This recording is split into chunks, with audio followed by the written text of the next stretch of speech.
जय श्री कृष्णा दोस्तों, किशोरी क्रिएशन से मैं सपना शर्मा आप सभी का हार्दिक स्वागत करती हूँ आपके अपने चैनल पर। दोस्तों, आज के वीडियो में आपके लिए कार्तिक मास महात्म्य का 11वां अध्याय लेकर के आई हूँ।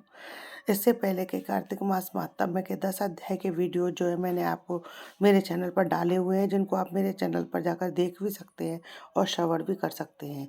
11वां अध्याय सुनाऊँ उससे पहले हमने 10वें अध्याय में जालंधर की उत्पत्ति और जालंधर का कालनेमी की पुत्री वृंदा के साथ विवाह के वृत्तांत के बारे में जाना था। अब आगे की कथा जानते हैं। एक बार सागर पुत्र जालंधर अपनी पत्नी वृंदा सहित असुरों से सम्मानित हुआ सभा में बैठा था।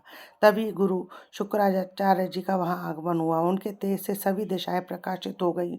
गुरु शुक्राचार्य को आता देखकर सागर पुत्र जालंधर ने असुरों सहित उठकर बड़े आदर से उन्हें प्रणाम किया। गुरु शुक्राचार्य ने उन सबको आशीर्वाद दिया। शुक्राचार्य को आता देखकर सागर पुत्र जालंधर ने असुरों सहित उठकर बड़े आदर से उन्हें प्रणाम किया। गुरु शुक्राचार्य ने उन सबको आशीर्वाद दिया। फिर जालंधर ने उन्हें एक दिव्य आसन पर बैठाकर स्वयं भी आसन ग्रहण किया।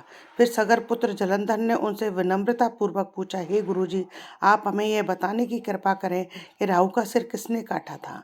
इस पर दैत्य गुरु शुक्राचार्य ने विरोचन पुत्र हिरण्यकशिपु और उसके धर्मात्मा पुत्र का परिचय देकर देवताओं और असुरों के द्वारा समुद्र मंथन की कथा संक्षेप में सुनाते हुए बताया कि जब समुद्र से अमृत कलश निकला तो उस समय देव रूप बनाकर राहु भी पीने बैठ गया। इस पर इंद्र के पक्षपाती भगवान विष्णु ने राहु का सिर काट डाला। अपने गुरु के मुख से इस प्रकार के वचन सुनकर जालंधर के क्रोध की सीमा न रही। उसके नेत्र लाल हो गए और फिर उसने अपने धस्सर नामक दूत को बुलाया और उसे शुक्राचार्य द्वारा सुनाया गया वृत्तांत सुनाया। उसके पश्चात उसने धस्सर को आज्ञा दी कि तुम शीघ्र ही इंद्रपुरी में जाकर इंद्र को मेरी शरण में लाओ। धस्सर जालंधर का बहुत आज्ञाकारी एवं निपुण दूत था। वह जल्द ही इंद्र की सुधर्मा नामक सभा में जा पहुंचा और जालंधर के शब्दों में इंद्र से बोला, हे देवता धाम, तुमने समुद्र का मंथन क्यों किया और मेरे पिता के समस्त रत्नों को क्यों ले लिया। ऐसा करके तुमने अच्छा नहीं किया। यदि तू अपना भला चाहता है तो उन सब रत्नों और देवताओं सहित मेरी शरण में आ जा, अन्यथा मैं तेरे राज्य का ध्वंस कर दूंगा। इसमें कुछ भी मिथ्या नहीं है। इंद्र बहुत विस्मित हुआ और कहने लगा कि पहले मेरे भय से सागर ने सब पर्वतों को अपनी कुक्षी में क्यों स्थान दिया और उसने मेरे शत्रु दैत्यों की क्यों रक्षा की। इसी कारण मैंने उसके सब रत्न हरण किए हैं। मेरा द्रोही सुखी नहीं रह सकता, इसमें संदेह नहीं है। इंद्र की ऐसी बात सुनकर वह दूत शीघ्र ही जालंधर के पास आया और यह सब बातें कह सुनाई। उसे सुनते ही वह दैत्य मारे क्रोध के अपने होस्ट फड़फड़ाने लगा और देवताओं पर विजय प्राप्त करने के लिए उसने उद्योग प्रारंभ किया। फिर सब दिशाओं पातालों से करोड़ों करोड़ों दैत्य उसके पास आने लगे। शुंभ निशुंभ आदि करोड़ों सेनापतियों के साथ जालंधर इंद्र से युद्ध करने लगा। शीघ्र ही इंद्र के नंदन वन में उसने अपनी सेना उतार दी।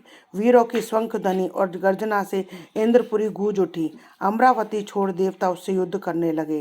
भयानक मारकाट हुई। असुरों के गुरु आचार्य शुक अपनी मृत संजीवनी विद्या से और देवगुरु बृहस्पति द्रोणागिरी से औषधि लाकर जलाते रहे। इस पर जालंधर ने क्रुद्ध होकर कहा कि मेरे हाथ से मरे हुए देवता जी कैसे जाते हैं, जलाने वाली विद्या तो आपके पास है। इस पर शुक्राचार्य ने देवगुरु द्वारा द्रोणाचार्य से औषधि लाकर देवताओं को जलाने की बात कह दी। यह सुनकर जालंधर और भी कुपित हो गया।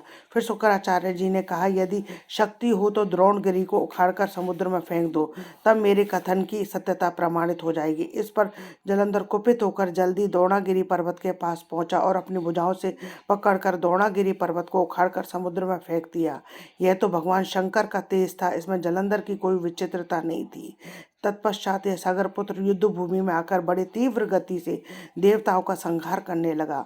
जब तब द्रोणाचार्य जी औषधि लेने गए तो द्रोणाचार्य को उखड़ा हुआ शून्य पाया। वह भयभीत हो देवताओं के पास आए और कहा कि युद्ध बंद कर दो, जालंधर को अब नहीं जीत सकोगे।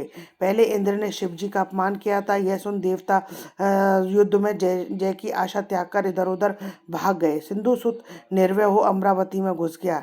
इंद्र आदि सब देवताओं ने गुफाओं की शरण ली। श्री कार्तिक मास महात्म्य में 11वां अध्याय संपूर्ण। दोस्तों, यदि आपको मेरा ये वीडियो पसंद आए तो प्लीज़ मेरे वीडियो को ज़्यादा से ज़्यादा लाइक और शेयर कीजिए। यदि आपने अभी तक मेरे चैनल को सब्सक्राइब नहीं किया है तो उसे सब्सक्राइब करना ना भूलें। पास ही में बेल आइकन को दबाएं, जिससे मेरे आने वाले हर नए वीडियो का नोटिफिकेशन आपको मिल जाए।